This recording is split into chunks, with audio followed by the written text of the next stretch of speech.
Assalamualaikum warahmatullahi wabarakatuh. Apa kabar Ananda semuanya? Mudah-mudahan Ananda dalam keadaan sehat dan tetap semangat untuk mengikuti pembelajaran jarak jauh ini. Hari ini kita bertemu kembali dalam pembelajaran pendidikan agama Islam dan budi pekerti kelas 2 sekolah dasar. Baik, sebelum kita mulai pelajaran kita hari ini, marilah kita membaca doa sebelum belajar. Berdoa mulai. A'udzu billahi minasyaitonir rajim. Bismillahirrahmanirrahim. Rabbis shrah li sadri wa yassir li amri wahlul 'uqdatam min lisani yafqahu qawli. Amin. Tema pembelajaran kita hari ini adalah masih seputar perilaku terpuji. Minggu lalu anak-anak ibu sudah belajar tentang perilaku terpuji kerjasama. Hari ini yang akan kita pelajari adalah tolong-menolong. Diharapkan setelah mengikuti pembelajaran tolong-menolong ini, Ananda bisa memahami apa itu tolong-menolong dan bisa pula untuk mempraktekannya dalam kehidupan sehari-hari. Baik Ananda semuanya, kita dalam hidup bermasyarakat atau hidup di lingkungan sekitar kita tidak bisa hidup sendirian. Kita membutuhkan pertolongan orang lain dan orang lain pun membutuhkan pertolongan kita. Karena kita termasuk makhluk sosial yang saling butuh-membutuhkan. Jika kita melihat orang lain dalam kesulitan atau kesusahan, kita harus menolongnya. Jika ada orang yang meminta tolong, kita juga harus menolongnya. Memberikan bantuan dan pertolongan adalah perbuatan yang mulia. Kita harus memiliki sikap tolong-menolong dalam kebaikan dan takwa. Sikap tolong-menolong itu merupakan sifat yang terpuji. Tetapi ada mengatakan bahwa menolong lebih baik daripada ditolong. Tetapi jangan kita beranggapan bahwa minta tolong itu adalah sesuatu yang memalukan. Seandainya kita dalam kesulitan, tidak apa-apa kalau kita meminta tolong kepada orang lain. Yang lebih baik itu adalah ketika kita mampu memberikan pertolongan kepada orang lain. Lalu tahukah anak-anak ibu apakah itu pengertian dari tolong-menolong? Pengertian dari tolong-menolong itu adalah sikap saling membantu untuk meringankan beban penderitaan atau kesulitan orang lain dengan melakukan sesuatu. Pertolongan itu bisa kita berikan dalam bentuk tenaga. Apabila kita memiliki kelebihan tenaga atau orang lain membutuhkan tenaga kita, maka kita dengan ikhlas memberikan bantuan. Begitu juga dengan waktu, misalnya dengan menemani teman yang ingin curhat kepada kita dan lain sebagainya. Atau dengan dana. Dana ini bisa berupa uang, bisa berupa makanan, dan lain sebagainya. Coba Ananda perhatikan gambar yang ada pada layar ini. Gambar apakah ini? Ya, yang pertama itu merupakan gambar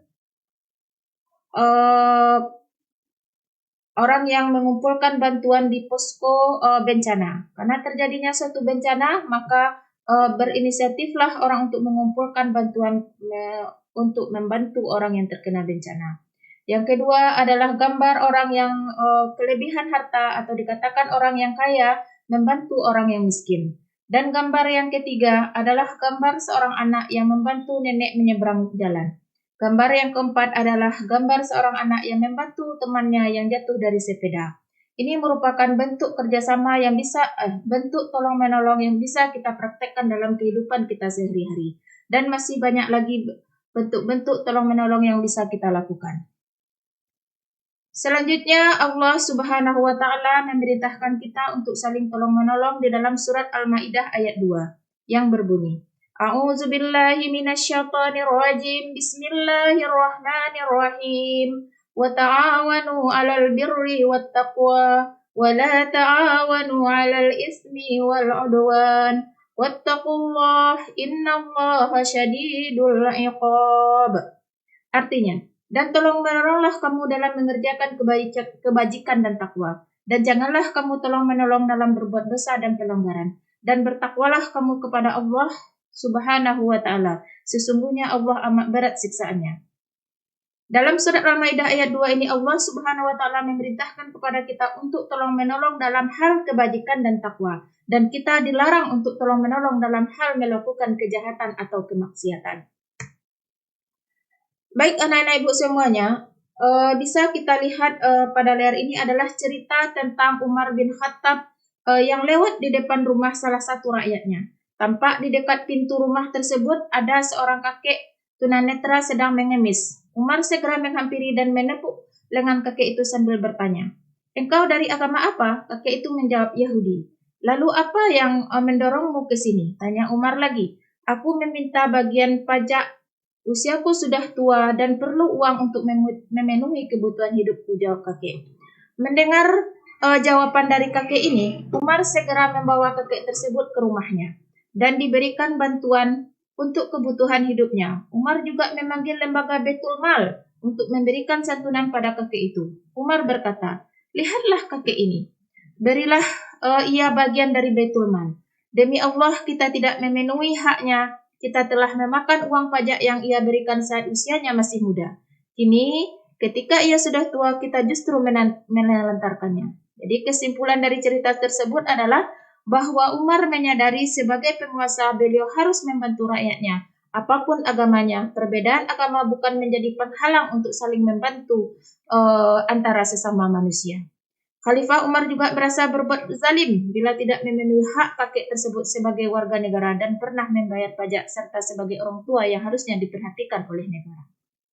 Ya, jadi cerita ini dapat kita simpulkan bahwa tolong menolong itu bisa kita lakukan dalam kehidupan kita sehari-hari tanpa mengenal perbedaan.